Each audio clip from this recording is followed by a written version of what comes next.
വിഷനിലേക്ക് എല്ലാവർക്കും സ്വാഗതം.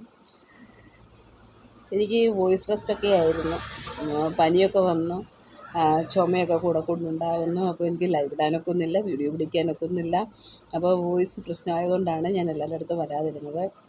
പിന്നെ എല്ലാവരും ഹാപ്പി ആയിട്ടിരിക്കുകയാണെന്ന് വിചാരിക്കുന്നു. നമ്മുടെ അടുക്കളത്തോട്ടമൊക്കെ എല്ലാവരും നോക്കുന്നുണ്ടല്ലോ. ഇപ്പം ചൂട് കൂടിയൊരു ടൈമാണല്ലേ. നല്ല ചൂട് കാരണം ചെടികളൊക്കെ വാടിയും കരിഞ്ഞും ഒക്കെ പോകുന്നുണ്ട്. മണ്ണങ്ങ് ചൂട് പിടിക്കുകയല്ലേ ചെയ്യുന്നത്. എത്ര നനച്ചെന്ന് പറഞ്ഞാലും നമുക്ക് ഈ പിന്നെ പയറ്, അതുപോലെ പടവലം, പീച്ചിൽ, പാവലിൻ്റെയൊക്കെ ഇലയുടെ അരിയും കരിഞ്ഞ് വരും. എല്ലാവരും ഓർക്കുന്നതിന് രോഗമാണെന്ന്. ചൂട് കൂടുന്നതിൻ്റെ മാത്രമാണ് അങ്ങനെ വരുന്നത്.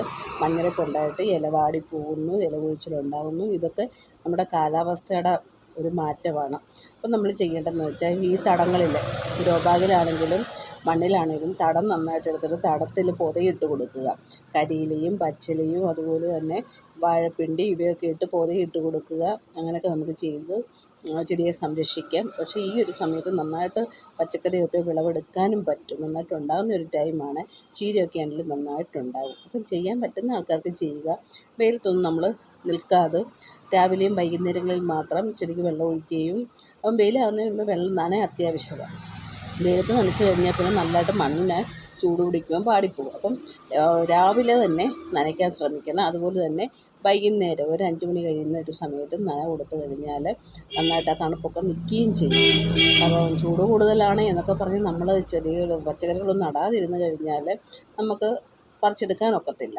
അപ്പം നമ്മുടെ അടുക്കളത്തോട്ടത്തിൽ എപ്പോഴും നമുക്ക് ചൂടായാലും മഴയായാലും ആ പറ്റുന്ന രീതിയിലുള്ള പച്ചക്കറികൾ നമുക്ക് വിളവെടുക്കണം അല്ലേ. ആ ഒരു ഉദ്ദേശത്തോടു കൂടിയാണ് നമ്മൾ അടുക്കളത്തോട്ടം റെഡിയാക്കണം. അപ്പോൾ എല്ലാവരും ഈ ഒരു ടൈമിൽ നമുക്ക് തക്കാളി നല്ലതായിട്ടുണ്ടാകും, വെണ്ടയുണ്ടാകും, പയറുണ്ടാകും.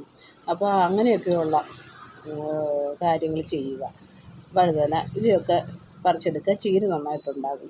അതുപോലെ തണ്ണിമത്തനൊക്കെ കൂടുതലുണ്ടാകുന്ന ഒരു ടൈമായത്. അപ്പോൾ അങ്ങനെയൊക്കെ എല്ലാവരും അവരവർ കഴിയുന്ന രീതിയിൽ അടുക്കളത്തോട്ടത്തിൽ നിന്ന് വിളവെടുക്കണം. കാരണം വില കൂടിയ പച്ചക്കറികൾ, വിഷങ്ങൾ വാങ്ങിച്ച് ഉപയോഗിക്കാതെ നമുക്ക് നല്ല ജൈവപരമായ രീതിയിൽ ഓർഗാനിക്കായിട്ടുള്ള പച്ചക്കറികൾ നമുക്ക് സ്വന്തം ഇഷ്ടപ്രകാരം കൃഷി ചെയ്ത് വിളവെടുക്കുമ്പോൾ നമുക്ക് പ്രത്യേക ഒരു സന്തോഷവും കിട്ടും അല്ലേ. അപ്പോൾ എല്ലാവരും അതിനൊക്കെ ശ്രമിക്കുക. എല്ലാവരും ഹാപ്പി ആയിട്ടിരിക്കുക. ഇന്ന് ചെറിയ പെരുന്നാൾ ആഘോഷിക്കുന്ന എല്ലാ എൻ്റെ മിത്രങ്ങൾക്കും പെരുന്നാൾ ആശംസകൾ നേരുന്നു. സന്തോഷവും സമാധാനവും നല്ല സാഹോദര്യവും എന്നും നമ്മുടെ സമൂഹത്തിൽ നിലനിൽക്കാൻ പറ്റണം എന്ന് എല്ലാവർക്കും ആശംസിച്ചുകൊണ്ട്